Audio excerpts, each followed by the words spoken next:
जय हिंद दोस्तों। आज आपके लिए दोस्तों बिहार के सभी एग्जाम के लिए दोस्तों मोस्ट इम्पोर्टेंट जीके लेके आए हैं। आप इसको एक बार जरूर देखिए दोस्तों, आशा करते हैं बहुत ही पसंद आएगा। आप एक बार ट्राई कीजिए, देखिए पूरा। अगर पसंद नहीं आएगा दोस्तों तो आप डिसलाइक भी कर सकते हैं। तो आइए दोस्तों क्वेश्चन की ओर चलते हम लोग हैं, ठीक है। और वीडियो पसंद आए तो प्लीज एक लाइक जरूर कीजिएगा। कहता है दोस्तों, निम्नलिखित में कौन सा संसदीय कार्यविधि भारत की देन है? स्थगन प्रस्ताव, कटौती प्रस्ताव, शून्यकाल, गिलोटीन।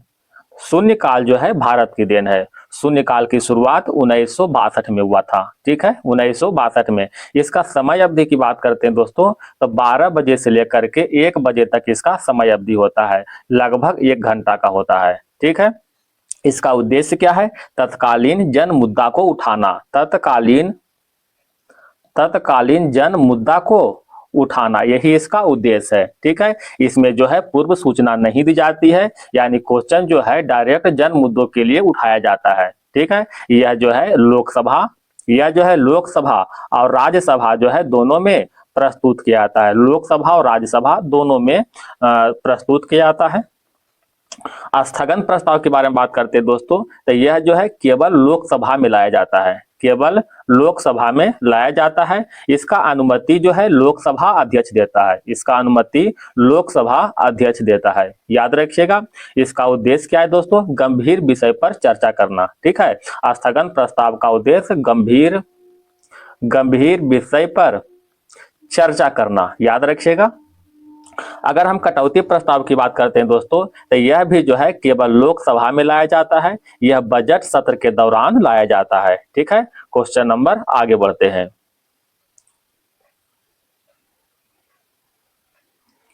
भारत वर्ष के लिए एक संघीय ढांचा को सर्वप्रथम किस अधिनियम के द्वारा प्रस्तुत किया गया था? भारत वर्ष के लिए एक संघीय ढांचा को किस अधिनियम के द्वारा प्रस्तुत किया गया था?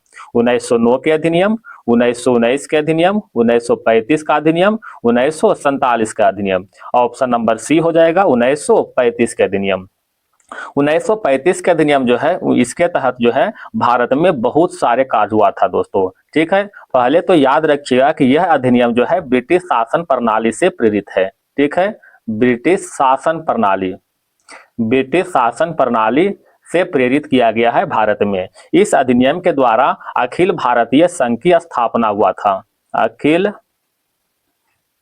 भारतीय संघ की व्यवस्था किया गया था, ठीक है। प्रांतों में द्वैध शासन को अंत किया गया था, प्रांतों में द्वैध शासन को अंत किया गया था। क्वेश्चन पूछता है दोस्तों कि प्रांतों में द्वैध शासन का अंत किस अधिनियम से हुआ था? तो 1935 के अधिनियम से। तथा संघ में, ठीक है, प्रांत में तो अंत हुआ था लेकिन संघ में द्वैध शासन का शुरुआत हुआ था, ठीक है। रिजर्व बैंक की स्थापना हुआ था, आरबीआई की स्थापना जो है 1935 के अधिनियम से हुआ था। संघीय न्यायालय की स्थापना, संघीय न्यायालय की स्थापना हुआ था 1935 के अधिनियम से 1937 में स्थापना हुआ था। तो याद रखिएगा दोस्तों।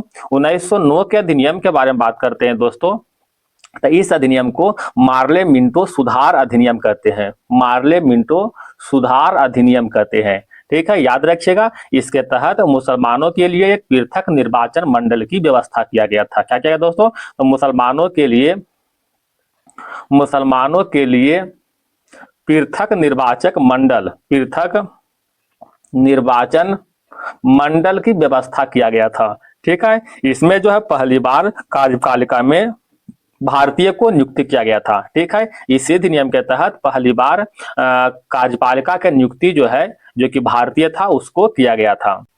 1919 के अधिनियम की बात करते हैं दोस्तों तो इसके तहत प्रांतों में द्वैध शासन की शुरुआत हुआ था, प्रांतों में द्वैध शासन की शुरुआत हुआ था, ठीक है। लोक सेवा आयोग की स्थापना हुआ था, लोक सेवा आयोग की स्थापना या फिर व्यवस्था किया गया था, ठीक है। इस अधिनियम को जो है मॉन्टेग्यू चेम्सफोर्ड सुधार अधिनियम भी कहते हैं, याद रखिएगा, मॉन्टेग्यू चेम्सफोर्ड सुधार अधिनियम कहते हैं, सुधार अधिनियम भी कहते हैं। यह अधिनियम जो है 1921 का जो अधिनियम है, 1919 का जो अधिनियम है दोस्तों, 1921 में संसद में लागू हुआ था। याद रखिएगा। क्वेश्चन नंबर आगे बढ़ते हैं 3 की ओर। निम्नलिखित अनुच्छेदों में से कौन सा एक राज्य सरकार को ग्राम पंचायतों को संगठित करने के लिए निर्देश करता है? तो इसका राइट आंसर क्या हो जाएगा दोस्तों? अनुच्छेद 40। ठीक है, ऑप्शन नंबर बी हो जाएगा। अनुच्छेद 40 को गांधीवादी दर्शन भी कहते हैं। ठीक है, गांधीवादी दर्शन कहते हैं। याद रखिएगा। ग्राम पंचायत की बात करते हैं दोस्तों, तो इसका संबंध संविधान के भाग 9 में वर्णित किया गया है। अनुच्छेद 32 की बात करते हैं दोस्तों, तो सुप्रीम कोर्ट को रीट जारी करने का अधिकार है। सुप्रीम कोर्ट को रीट जारी करने का अधिकार मिला है। और हाई कोर्ट को रीट जारी करने का अधिकार अनुच्छेद 226 के तहत किया गया है। अनुच्छेद 48 की बात करते हैं दोस्तों, तो इसका संबंध कृषि और पशुपालन से है। कृषि और पशुपालन से। याद रखिएगा। अनुच्छेद 49 की बात करते हैं दोस्तों, तो इसका संबंध स्मारक और प्राकृतिक महत्व के वस्तु को संरक्षण करना। ठीक है। अनुच्छेद 50 की बात करें दोस्तों, तो कार्यपालिका से न्यायपालिका का पृथक्करण। कार्यपालिका से न्यायपालिका का पृथक्करण का संबंध किया गया है। अनुच्छेद 51 की बात करते हैं दोस्तों, तो अंतर्राष्ट्रीय शांति और सुरक्षा से संबंधित है।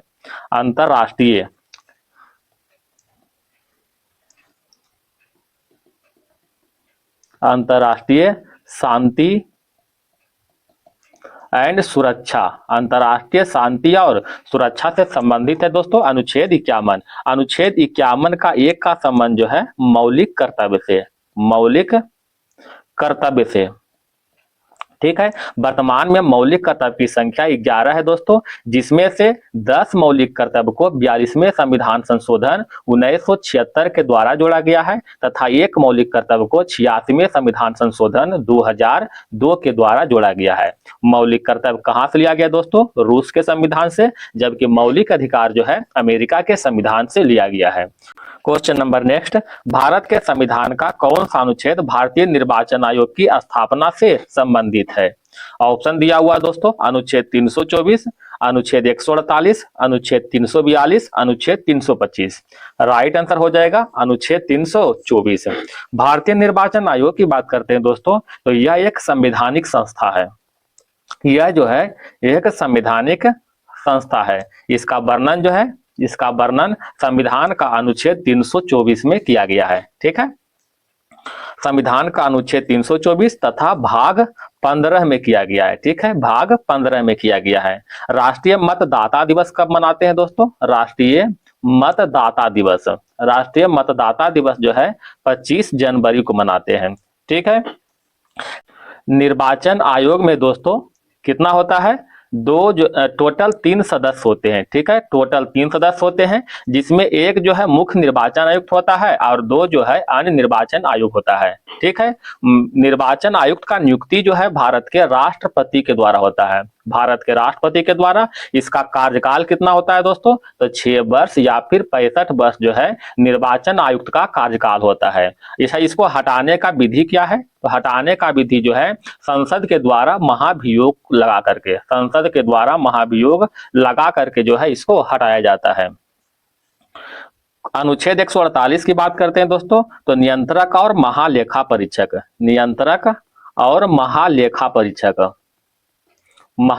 परीक्षक का जो है प्रावधान किया गया है। ठीक है। नियंत्रक महालेखा परीक्षक का कार्य क्या है दोस्तों? सरकार के आय व्यय का ऑडिट करना। ठीक है, सरकार के आय व्यय का ऑडिट करना नियंत्रक महालेखा परीक्षक का कार्य है। ठीक है। इसे जो है लोक वित्त संरक्षक के नाम से भी जानते हैं। इसे क्या कहते हैं? लोक वित्त संरक्षक के नाम से भी जानते हैं। अनुच्छेद 342 की बात करते हैं दोस्तों, इसमें अनुसूचित जनजाति यानी एसटी के बारे में वर्णन किया गया है। ठीक है, एसटी के बारे में वर्णन किया गया है। अनुच्छेद 325 की बात करते हैं दोस्तों, तो समान मतदाता सूची के बारे में वर्णन किया गया है। याद रखिएगा 325 में। क्वेश्चन नंबर आगे बढ़ते हैं। कंप्यूटर के लिए आईसी चिप आमतौर पर बनाए जाते हैं। कंप्यूटर के लिए आईसी चिप आमतौर पर किससे बनाते हैं दोस्तों? तो सिलिकॉन से बनाते हैं। ठीक है, सिलिकॉन की बात करते हैं दोस्तों तो इसका परमाणु संख्या 24 होता है। यह एक अर्धचालक है। यह क्या है दोस्तों? एक अर्धचालक है। ठीक है, भारत में सिलिकॉन वैली के नाम से किसे जानते हैं? सिलिकॉन वैली बेंगलुरु को कहते हैं। बेंगलुरु को जो है सिलिकॉन वैली कहते हैं। तथा सिलिकॉन स्टेट की बात करता है तो क्या हो जाएगा? कर्नाटक। ठीक है, सिलिकॉन वैली बेंगलुरु और सिलिकॉन स्टेट कर्नाटक के नाम से जानते हैं। ठीक है, अगर क्रोमियम की बात करते हैं दोस्तों तो क्रोमियम के परमाणु संख्या 24 होता है। ठीक है, यह एक संक्रमण धातु है। ठीक है, यह क्या है दोस्तों? एक संक्रमण धातु का सदस्य है। इसका उपयोग स्टेनलेस स्टील बनाने और इलेक्ट्रोप्लेटिंग में किया जाता है क्रोमियम का। अगर सीसा की बात करते हैं दोस्तों तो सीसा के परमाणु संख्या 82 होता है। इसका अयस्क जो है प्रमुख अयस्क गैलेना है। ठीक है, इसका प्रमुख अयस्क क्या है दोस्तों? गैलेना है। इसका उपयोग बताइएगा, इसका उपयोग क्या होता है? लेड एसिड बैटरी में। लेड एसिड बैटरी में जो है इसका उपयोग किया जाता है। किसका दोस्तों? सीसा का उपयोग करते हैं। क्वेश्चन नंबर आगे बढ़ते हैं। इमली में कौन सा एसिड पाया जाता है? इमली में कौन सा एसिड पाया जाता है? क्या हो जाएगा? टार्टेरिक अम्ल। ऑप्शन नंबर 1 हो जाएगा। ठीक है, टार्टेरिक अम्ल। साइट्रिक अम्ल की बात करते हैं दोस्तों तो साइट्रिक अम्ल को जो है साइट्रिक अम्ल जिसे विटामिन सी के नाम से जानते हैं, यह नींबू, संतरा और मौसमी में पाया जाता है। ठीक है, नींबू, संतरा और मौसमी में। लैक्टिक अम्ल किसमें होता है दोस्तों? दही में। ठीक है, मैलिक अम्ल किसमें होता है? सेव में होता है दोस्तों। ठीक है, अगर ऑक्जेलिक अम्ल की बात करते हैं, ऑक्जेलिक अम्ल की बात करते हैं, ये टमाटर और पालक में होता है। टमाटर और पालक में जो है ऑक्जेलिक अम्ल पाया जाता है। अगर फॉर्मिक अम्ल की बात करते हैं दोस्तों तो किसमें होता है? चींटी के डंक में। चींटी के डंक में जो है फॉर्मिक अम्ल। ब्यूटारिक अम्ल बताइएगा।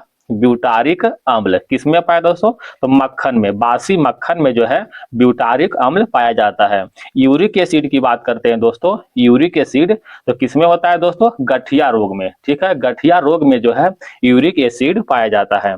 इस तरह से याद रखिएगा। क्वेश्चन नंबर आगे बढ़ते हैं। बिहार की यात्रा करने वाले प्रथम ब्रिटिश यात्री कौन थे? बिहार की यात्रा करने वाले प्रथम ब्रिटिश यात्री कौन थे दोस्तों? Ralph Fitch, sir Thomas Roe, Peter Mundy, none of these. क्या हो जाएगा? नन ऑफ दीज, इनमें से कोई नहीं। इसका आंसर क्या हो जाएगा दोस्तों? William Finch. विलियम फिच जो है बिहार की यात्रा करने वाले प्रथम ब्रिटिश यात्री थे। यह जो है भारत 1608 से लेकर के 1611 में आया था। ठीक है, 1608 से लेकर के 1611 में भारत आया था। उन्होंने जो है पटना बिहार के प्रत्यक्ष यात्रा किया था। पटना बिहार के जो है प्रत्यक्ष यात्रा किया था। अगर रॉल्फ फिच की बात करते हैं दोस्तों तो यह 16वीं सदी में भारत आया था। 16वीं सदी के अंत में जो है भारत आया था। ठीक है, सर टॉमस रो की बात करते हैं दोस्तों तो यह 1615 में भारत आया था। अब भारत कहाँ आया था दोस्तों? तो मुगल सम्राट जहांगीर के दरबार में आया था। जहांगीर के दरबार में आया था।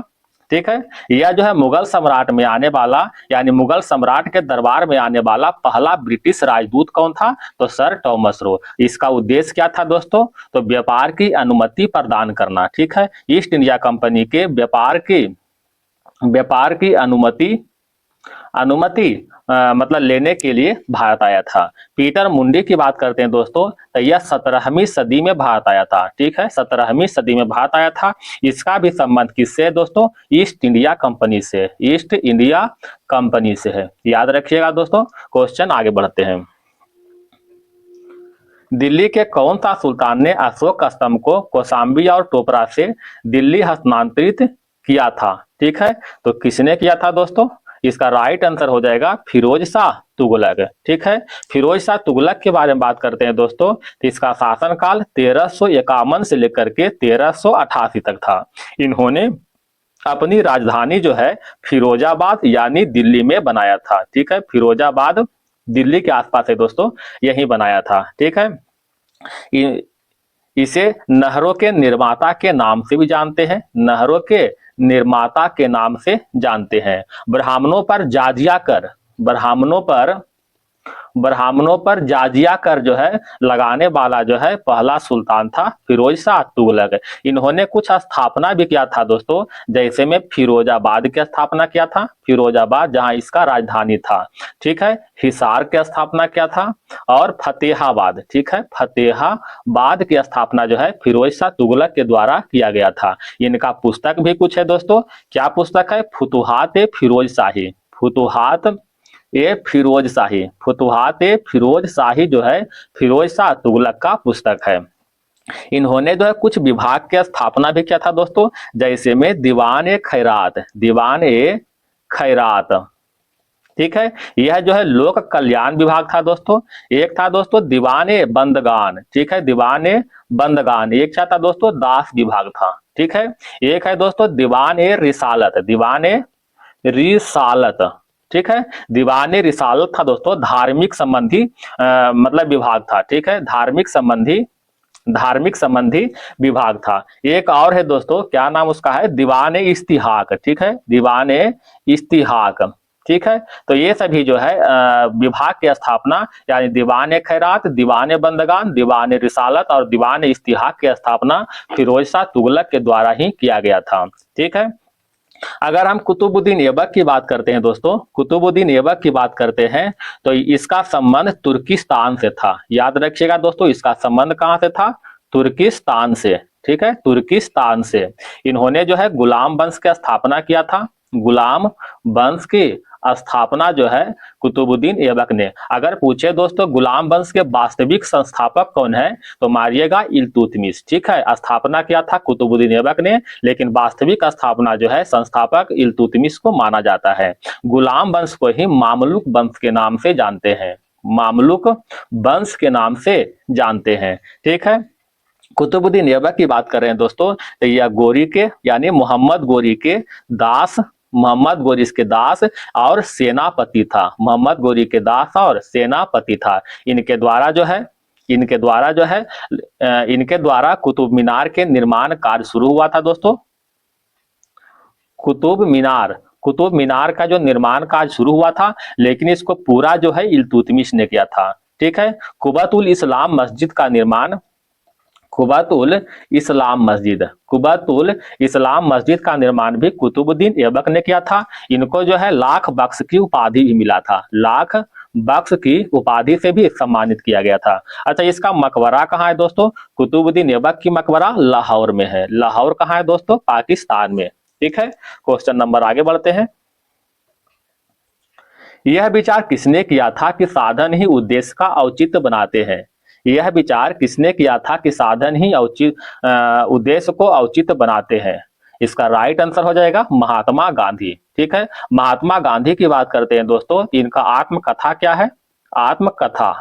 इनका आत्मकथा है दोस्तों my experiment with truth, my experiment with truth, ठीक है।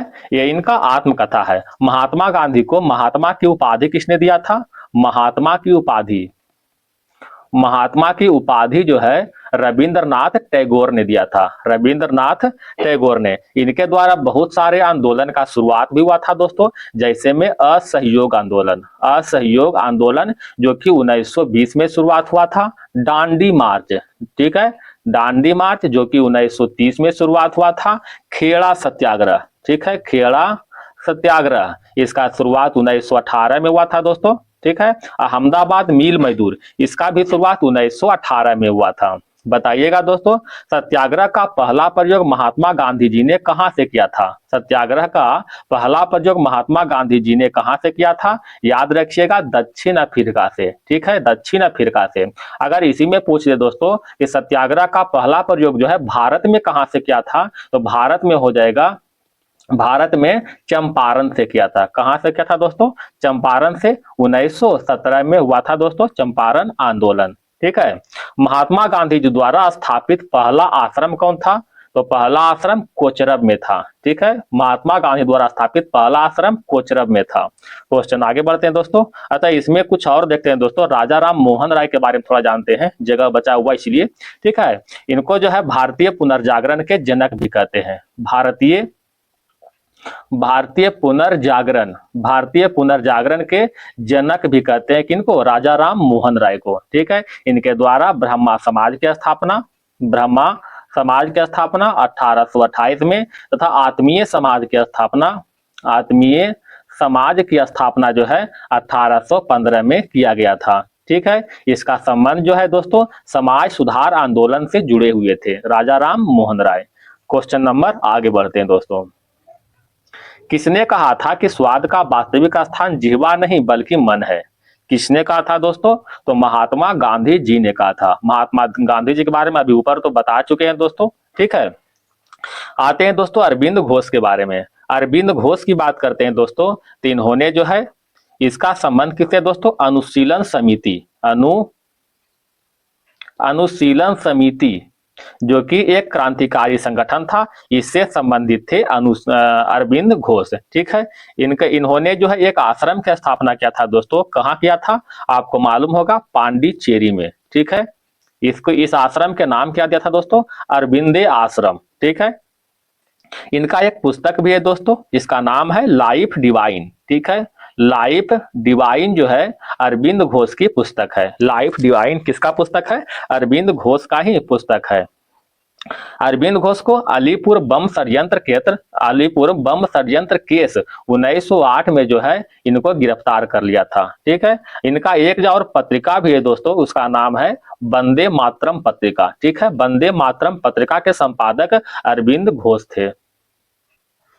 बीजी तिलक की बात करते हैं दोस्तों, बीजी तिलक की बात करते हैं दोस्तों, तो इनका संबंध गर्म दल से है। ठीक है, गर्म दल से संबंधित है। इन्होंने जो है कर्म योग सिद्धांत पर जोर दिया था। क्वेश्चन पूछा हुआ है दोस्तों कि कर्म योग सिद्धांत पर जोर किसने दिया था, किसने दिया था, बीजी तिलक ने दिया था। इनका एक पुस्तक भी है दोस्तों, गीता रहस्य। ठीक है, गीता रहस्य, गीता रहस्य पुस्तक का लेखक बीजी तिलक है। ठीक है, इन्होंने कुछ पत्रिका भी लिखा था दोस्तों, जैसे में केसरी। ठीक है, केसरी और मराठा, ये दो पत्रिका है बीजी तिलक का। केसरी जो है मराठी भाषा में लिखा गया था दोस्तों, केसरी जो है मराठी भाषा में लिखा गया था। उग्र राष्ट्रवाद का जनक किसे कहते हैं दोस्तों, बीजी तिलक को। उग्र राष्ट्रवाद, उग्र राष्ट्रवाद का जनक किसे कहते हैं दोस्तों, बीजी तिलक को कहते हैं। बीजी तिलक को ही मांडले जेल में 6 साल के लिए सजा दिया गया था। वही इन्होंने गीता रहस्य नामक पुस्तक की रचना किया था। ठीक है, क्वेश्चन नंबर नेक्स्ट की ओर बढ़ते हैं दोस्तों। भारत की जनसंख्या में ऋणात्मक वृद्धि दर किस दशक में दर्ज की गई थी? राइट आंसर हो जाएगा 1911 से 21 के दशक में। ठीक है, बताइएगा दोस्तों 2011 के जनगणना के अनुसार सबसे अधिक ऋणात्मक वृद्धि वाला राज्य कौन सा है? तो सबसे अधिक ऋणात्मक वृद्धि वाला राज्य नागालैंड है। ठीक है, जनसंख्या में सबसे अधिक ऋणात्मक वृद्धि नागालैंड में हुआ है, माइनस में 0.6%। ठीक है, और सबसे अधिक दशकीय वृद्धि वाला राज्य कौन है दोस्तों? तो सबसे अधिक हो जाएगा मेघालय। ठीक है, मेघालय में की जनसंख्या में सबसे अधिक दशकीय वृद्धि दर्ज किया गया। बताइएगा दोस्तों शिशु लिंगानुपात मैक्सिमम किस राज्य का है? शिशु लिंगानुपात, शिशु लिंगानुपात किस राज्य का है मैक्सिमम बताइएगा? तो मैक्सिमम हो जाएगा अरुणाचल प्रदेश के। अरुणाचल प्रदेश में शिशु लिंगानुपात जो है सबसे अधिक है, 972 है। ठीक है, अगर इसी में, ये तो राज्य में हो गया दोस्तों। अगर यही यूटी की बात करते हैं, यूटी मतलब केंद्र शासित प्रदेश, अगर यूटी की बात करते हैं तो शिशु लिंगानुपात सबसे अधिक है। इसको तीर ऊपर की ओर करते हैं दोस्तों। ठीक है, सबसे अधिक है, तो सबसे अधिक हो जाएगा दोस्तों अंडमान एंड निकोबार। अंडमान एंड निकोबार, यहाँ का जो शिशु लिंगानुपात है 968 है। ठीक है, अगर सबसे कम की बात करते हैं, राज्य में सबसे कम, राज्य में सबसे कम की बात करते हैं तो क्या हो जाएगा दोस्तों? हरियाणा। हरियाणा का शिशु लिंगानुपात जो है सबसे कम है। ठीक है, क्वेश्चन समाप्त हो गया दोस्तों। अगर वीडियो पसंद आए तो एक लाइक जरूर करें। धन्यवाद दोस्तों, आपका दिन शुभ रहे।